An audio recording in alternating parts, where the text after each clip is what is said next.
নমস্কার। ১২টি জ্যোতির্লিঙ্গের যাত্রায় আমরা আছি। আগেরবার সোমনাথ নিয়ে কথা হয়েছিল। হ্যাঁ, আজ আমরা এগোচ্ছি দ্বিতীয় জ্যোতির্লিঙ্গের দিকে, মল্লিকার্জুন স্বামী, অন্ধ্রপ্রদেশে, শ্রীশৈলমে, কৃষ্ণা নদীর তীরে। একদম খুবই গুরুত্বপূর্ণ একটা ক্ষেত্র। আর আমাদের কাছে যে তথ্যসূত্র আছে মানে mallika.txt, সেটার উপরেই ভরসা করে আজকের আলোচনাটা এগোবে। আচ্ছা, এর অনেকগুলো বিশেষত্ব আছে, তবে সবচেয়ে বড় যেটা সেটা হলো এটা শুধু জ্যোতির্লিঙ্গ নয়। এটা শক্তিপীঠও বটে। ঠিক, হ্যাঁ ঠিক তাই, ৫১ শক্তিপীঠের একটা। মানে একই জায়গায় শিব আর শক্তি দুজনেরই এত প্রবল উপস্থিতি, এটা কিন্তু খুব একটা দেখা যায় না। সত্যিই বিরল। তো আজকে আমাদের লক্ষ্য হবে এই জায়গার পেছনের গল্পটা, মানে পৌরাণিক কাহিনীটা জানা, এর তাৎপর্যটা বোঝা। আর কেন এটা এত আলাদা সেই দিকগুলো দেখা। হ্যাঁ, চলুন তাহলে শুরু করা যাক জায়গাটার পারিপার্শ্বিকতা দিয়ে। শ্রীশৈলম, এর পরিবেশ, এর প্রাচীনত্ব, এসব নিয়ে। নিশ্চয়ই। জায়গাটা হল অন্ধ্রপ্রদেশের কুর্নুল জেলা, নালাম্মালা পাহাড়ের উপরে। পাশ দিয়ে বয়ে যাচ্ছে কৃষ্ণা নদী, চারিদিকটা বেশ ঘন জঙ্গলে ঢাকা, খুব শান্ত একটা পরিবেশ। হুম। পুরনো দিনের বইপত্রে যেমন ধরুন স্কন্দপুরাণ, শিবপুরাণ, এমনকি পদ্মপুরাণেও এই জায়গাকে বলা হয়েছে শ্রী পর্বতম বা শ্রী শৈলক্ষেত্র। শ্রী পর্বতম নামের মধ্যেই একটা পবিত্র ভাব আছে। আছে তো। আর এখানকার যে মূল শিবলিঙ্গ মানে মল্লিকার্জুন, তাকে স্বয়ম্ভু বলে মনে করা হয়। স্বয়ম্ভু মানে নিজে থেকে প্রকট হয়েছেন? একদম, কেউ স্থাপন করেনি, নিজে থেকেই উঠেছেন। এর ফলে বুঝতেই পারছেন ভক্তদের কাছে এর মাহাত্ম্যটা অনেক বেশি। অবশ্যই। এই পাহাড়গুলোর আরেকটা নামও শোনা যায়, ক্রৌঞ্চ পর্বত। ক্রৌঞ্চ পর্বত, আচ্ছা। আরেকটা খুব সুন্দর কথা শোনা যায় যে একসময় নাকি এই অঞ্চলের বাতাস মল্লিকা ফুলের গন্ধে একেবারে ভরে থাকত। বাহ, মল্লিকা মানে জুই তো? হ্যাঁ, জুই বা জ্যাসমিন। ভাবুন একবার, পাহাড়ের ওপরে এমন পবিত্র জায়গা, তার সাথে জুই ফুলের গন্ধ।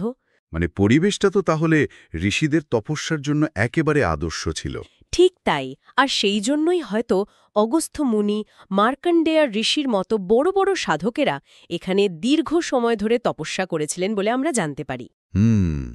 শুধু তাই নয়, এর যোগসূত্র কিন্তু মহাভারতের সময় পর্যন্তও পাওয়া যায়। তাই নাকি? হ্যাঁ, বলা হয় পাণ্ডবরা তাদের বনবাসের সময় নাকি এখানে এসেছিলেন, আর এসে পঞ্চপাণ্ডব লিঙ্গ নামে ৫টা শিবলিঙ্গ স্থাপন করে পুজোও করেছিলেন। তার মানে এর প্রাচীনত্ব নিয়ে কোনো সন্দেহ নেই। আমি শুনেছিলাম রামায়ণের সঙ্গেও নাকি এর যোগ আছে, রাম সীতা এসেছিলেন। হ্যাঁ, সেই কথাও শোনা যায়। মানে খুব নির্ভরযোগ্য প্রমাণ হয়তো নেই, কিন্তু লোকশ্রুতি আছে যে ভগবান রাম সীতা দেবীকে নিয়ে বনবাসের সময় এই শ্রীশৈলমে এসেছিলেন এবং এখানকার শিবলিঙ্গের পুজোও করেছিলেন। তাহলে তো বোঝাই যাচ্ছে বহু যুগ ধরে এটা ভারতের একটা অন্যতম প্রধান শৈব ক্ষেত্র হিসেবে পরিচিত।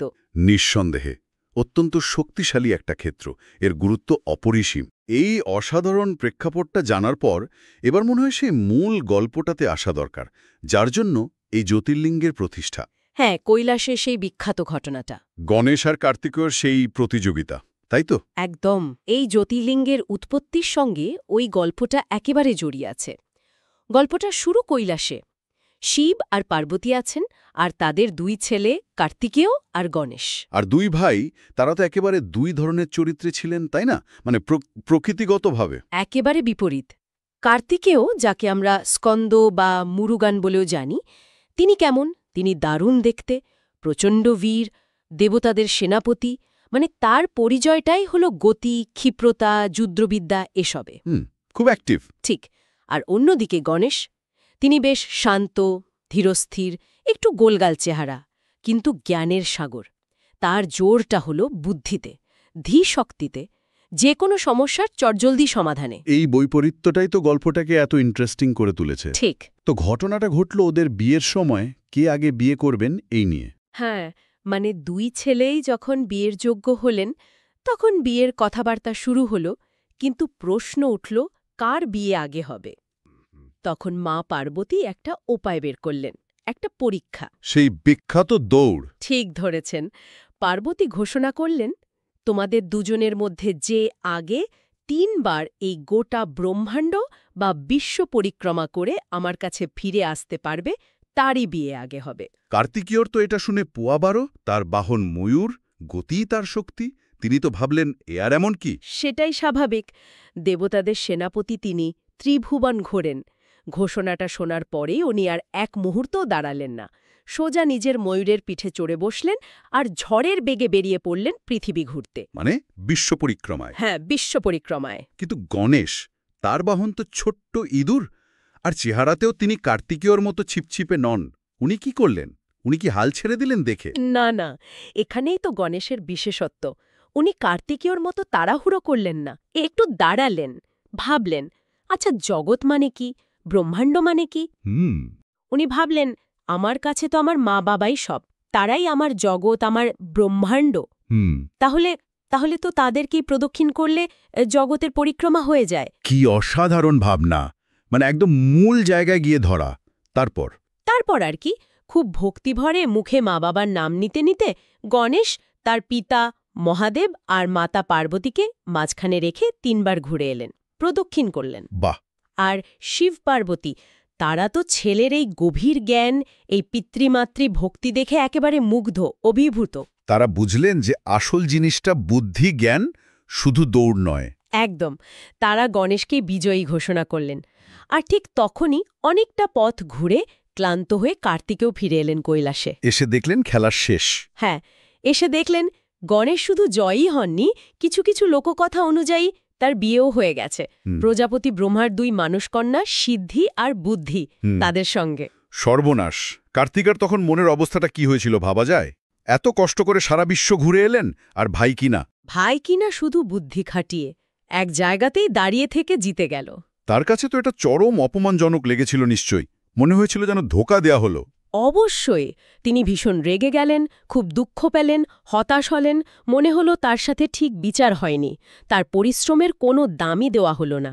আর এই অভিমান থেকেই তিনি একটা বড়সড় সিদ্ধান্ত নিয়ে ফেললেন। কৈলাস ছেড়ে দেওয়ার সিদ্ধান্ত? হ্যাঁ, দুঃখে অভিমানে কার্তিকেয় ঠিক করলেন তিনি আর কৈলাসে মা বাবার কাছে থাকবেন না।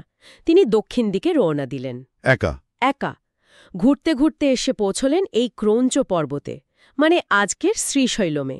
এখানকার পরিবেশটা তার খুব ভালো লাগল, শান্ত, স্নিগ্ধ, আর ওই যে মল্লিকা ফুলের গন্ধ। হ্যাঁ, আগে বলছিলেন। ওই ফুলের প্রাচুর্য আর গন্ধ তাকে খুব টানল। উনি ঠিক করলেন এখানেই থাকবেন, একা, তপস্যা করবেন। কিন্তু বাবা মা কি আর চুপ করে থাকতে পারেন? ছেলে অভিমানে ঘর ছেড়েছে। শিব পার্বতী কি করলেন? তারাও তো কৈলাসে খুব কষ্ট পাচ্ছিলেন। ছেলের জন্য মন কেমন করছিল। ছেলের অভিমান ভাঙাতে, তাকে সান্ত্বনা দিতে তারাও নেমে এলেন এই ক্রৌঞ্চ পর্বতে, শ্রীশৈলমে। কার্তিকেয়কে বোঝাতে? হ্যাঁ, কিন্তু কার্তিকেও তখন নিজের সিদ্ধান্তে অটল, তিনি ফিরবেন না। ওহ! তখন মানে পুত্র স্নেহে কাতর হয়ে শিব আর পার্বতী ঠিক করলেন তারাও তাহলে এখানে জ্যোতির্ময় রূপে থেকে যাবেন, ছেলের কাছাকাছি। আর এইভাবেই কি তাহলে মল্লিকার্জুন জ্যোতির্লিঙ্গের প্রতিষ্ঠা হলো? ঠিক তাই। ভগবান শিব এখানে জ্যোতির্লিঙ্গ রূপে প্রকাশ পেলেন মল্লিকার্জুন নামে, আর দেবী পার্বতী এখানে শক্তিপীঠ রূপে প্রকাশ পেলেন ভ্রমরাম্ভা নামে। মল্লিকার্জুন এই নামটার মানে কি? মল্লিকা মানে তো জুঁই, ফুল বললেন। হ্যাঁ, মল্লিকা মানে জুঁই বা জ্যাসমিন, যেটা কার্তিকেয়র খুব প্রিয় ছিল বলে শোনা যায়, আর ওই অঞ্চলে প্রচুর ফুটত। আর অর্জুন, এটা শিবেরই একটা নাম, এর একটা মানে হলো সাদা, শুভ্র বা পবিত্র। ও আচ্ছা। তো মল্লিকার্জুন মানে দাঁড়ালো যিনি মল্লিকা ফুলের মতো পবিত্র বা শুভ্র, অথবা যিনি মল্লিকা ফুলে পূজিত হন, দুটোই হতে পারে। আর দেবী পার্বতী এখানে ভ্রমরাম্ভা? হ্যাঁ, ভ্রমরাম্ভা। ভ্রমর মানে তো মৌমাছি। দেবীর এই নামের পেছনেও একটা অন্য গল্প আছে, মানে এক অসুরকে বধ করার গল্প। কিন্তু শ্রীশৈলমের আসল ব্যাপারটা হলো এই যুগল উপস্থিতি, জ্যোতির্লিঙ্গ আর শক্তিপীঠ। ভারতে এমন জায়গা কিন্তু খুব কম। সত্যি তাই, এক বিরল সমন্বয়। তাহলে এই পুরো কাহিনীটা থেকে এই মল্লিকার্জুন তীর্থের মূল তাৎপর্যটা কি দাঁড়াচ্ছে? কি বার্তা পাই আমরা? দেখুন, এর বেশ কয়েকটা দিক আছে।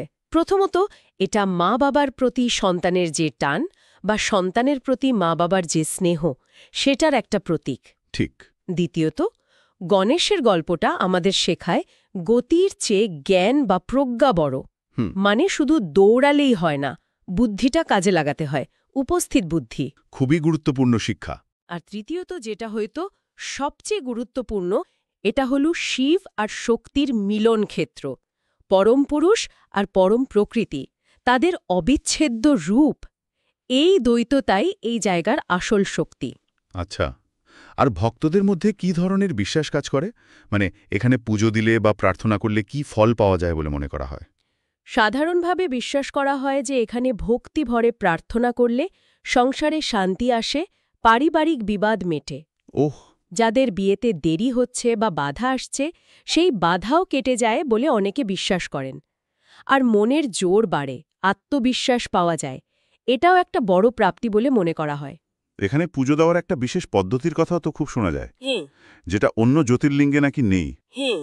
হ্যাঁ, এটা শ্রীশৈলমের একটা বিরাট বড় বৈশিষ্ট্য, অনন্য একটা ব্যাপার। কি সেটা? বেশিরভাগ বড় শিব মন্দিরে বা অন্য জ্যোতির্লিঙ্গগুলোতেও গর্ভগৃহে কিন্তু সাধারণ ভক্তদের ঢুকতে দেওয়া হয় না, দূর থেকে দর্শন করতে হয়। ঠিক। কিন্তু মল্লিকার্জুনে একটা নির্দিষ্ট সময়ের জন্য ভক্তরা নিজেরাই গর্ভগৃহে যেতে পারেন এবং গিয়ে সরাসরি লিঙ্গ স্পর্শ করে অভিষেক করতে পারেন, জল, দুধ বা যা যা সামগ্রী থাকে তাই দিয়ে। সত্যি? এটা তো ভক্তদের জন্য একটা অসাধারণ সুযোগ, মানে সরাসরি ভগবানের সঙ্গে সংযোগ স্থাপন করার মতো। একদম। এই যে নিজে হাতে স্পর্শ করে পুজো দেওয়ার বা অভিষেক করার সুযোগ, এটাই বহু ভক্তকে এখানে বারবার টেনে আনে। এটা একটা অন্যরকম আধ্যাত্মিক অনুভূতি দেয়, খুব ব্যক্তিগত। যদি একটু ঐতিহাসিক দিক থেকে দেখি, মানে পৌরাণিক কাহিনীর বাইরে ইতিহাসের পাতায় উল্লেখ কেমন? পৌরাণিক সংযোগগুলো তো আমরা আলোচনা করলামই। বিভিন্ন পুরাণে উল্লেখ, পাণ্ডবদের আশা, রাম সীতার আশার কথা, ঋষিদের তপস্যা, এগুলো তো আছেই। ঐতিহাসিকভাবেও এই মন্দির কিন্তু বহু রাজবংশের আমলে যথেষ্ট গুরুত্ব পেয়েছে। যেমন ধরুন সাতবাহন, চালুক্য, তারপর বিজয়নগর সাম্রাজ্য, এদের সবার পৃষ্ঠপোষকতা ছিল এ মন্দিরের প্রতি। মন্দিরের যে স্থাপত্য, তার গায়ে, পাথরের গায়ে সেই ইতিহাসের ছাপ রয়ে গেছে। বোঝা যায়। আর আজকের দিনে এর অবস্থা কেমন, মানে সমসাময়িক প্রাসঙ্গিকতা? আজও মল্লিকার্জুন স্বামী মন্দির দক্ষিণ ভারতের অত্যন্ত জনপ্রিয় এবং খুব জীবন্ত একটা তীর্থক্ষেত্র। সারা বছর এখানে প্রচুর ভক্ত আসেন, তবে বিশেষ করে মহাশিবরাত্রির সময় আর উগাদি মানে তেলেগু নববর্ষের সময়। তখন ভিড় খুব বেড়ে যায় নিশ্চয়ই। হ্যাঁ, তখন লক্ষ লক্ষ মানুষের সমাগম হয়। এখানকার নিত্য পুজো, উৎসব, আচার অনুষ্ঠান সব মিলিয়ে এটা আজও ভারতের ধর্মীয় আর সাংস্কৃতিক জীবনে খুব গুরুত্বপূর্ণ একটা জায়গা নিয়ে আছে। এটা শুধু একটা পুরনো মন্দির নয়, এটা একটা ভীষণ অ্যাক্টিভ উপাসনা কেন্দ্র। তাহলে আজকের এই বিস্তারিত আলোচনায় আমরা মল্লিকার্জুন জ্যোতির্লিঙ্গর উৎপত্তির সেই দারুণ গল্পটা আবার শুনলাম। গণেশের বুদ্ধি আর কার্তিকেয়র অভিমানী যাত্রা দুটোই জরুরি। হ্যাঁ, শ্রীশৈলমের সেই সুন্দর পরিবেশ, তার প্রাচীন পবিত্রতার কথা জানলাম, আর সবচেয়ে বড় কথা এই যে জ্যোতির্লিঙ্গ আর শক্তিপীঠের একসাথে থাকা, আর ভক্তদের সরাসরি লিঙ্গ স্পর্শ করে অভিষেক করার সুযোগ। হ্যাঁ, এই অনন্য বৈশিষ্ট্যগুলো নিয়ে কথা বললাম। সব মিলিয়ে মল্লিকার্জুন কেন এত বিশেষ সেটা স্পষ্ট হল। একদম। 12টা জ্যোতির্লিঙ্গের মধ্যে এর স্থানটা সত্যি খুব স্বতন্ত্র। আলোচনা প্রায় শেষের দিকে একটা ভাবনা আসছে মনে। এই যে গণেশের গল্পটা, গতির চেয়ে প্রজ্ঞা যে শ্রেয় সেটা শেখালো। আজকের এই যুগে, মানে যেখানে সবকিছু এত ফাস্ট, এত গতির নেশা, সেখানে এই বার্তাতে কি আরও বেশি করে প্রাসঙ্গিক হয়ে উঠছে না? মানে আমরা কি অনেক সময় শুধু দৌড়তে গিয়ে আসল জিনিসটা মানে ঠিক করে ভাবা, বিচার করা, সেটা হারিয়ে ফেলছি? কি মনে হয়? এটা খুব খুব ভালো একটা প্রশ্ন তুলেছেন। আজকের পৃথিবীতে আমরা সবাই যেন একটা রেসের মধ্যে আছি। কে কার আগে যাব, কত তাড়াতাড়ি পৌঁছব, এটাই যেন আসল কথা হয়ে দাঁড়িয়েছে। কিন্তু গণেশের গল্পটা বারবার মনে করায় যে হয়তো একটু থামা দরকার, একটু ভাবা দরকার। ঠিক। হয়তো সবচেয়ে দ্রুত পথটাই সবসময় সবচেয়ে ভালো পথ নয়। ভেতরের যে জ্ঞান, যে বুদ্ধি, সেটাকে কাজে লাগালে হয়তো আরও ভালো, আরও স্থায়ী সমাধান পাওয়া যায়। দিব্য পুরুষ আর দিব্য নারী শক্তির এত প্রবল সহাবস্থান, এটাও তো ভাবায়। এটা কি শুধুই শিব পার্বতীর একসঙ্গে থাকা, নাকি প্রকৃতির মধ্যে যে দুটো মূল শক্তি আছে যারা একে অপরের পরিপূরক, তাদের একটা নিখুঁত ব্যালেন্সের প্রতীক?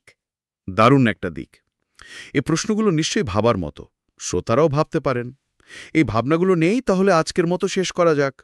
অবশ্যই জ্যোতির্লিঙ্গের যাত্রা তো চলতেই থাকবে। সোমনাথ আজ হলো মল্লিকার্জুন, এরপর আবার পরের জ্যোতির্লিঙ্গের গল্প নিয়ে আসবো আমরা। নিশ্চয়ই। আমাদের সঙ্গে এই গভীরে ডুব দেওয়ার জন্য অনেক ধন্যবাদ।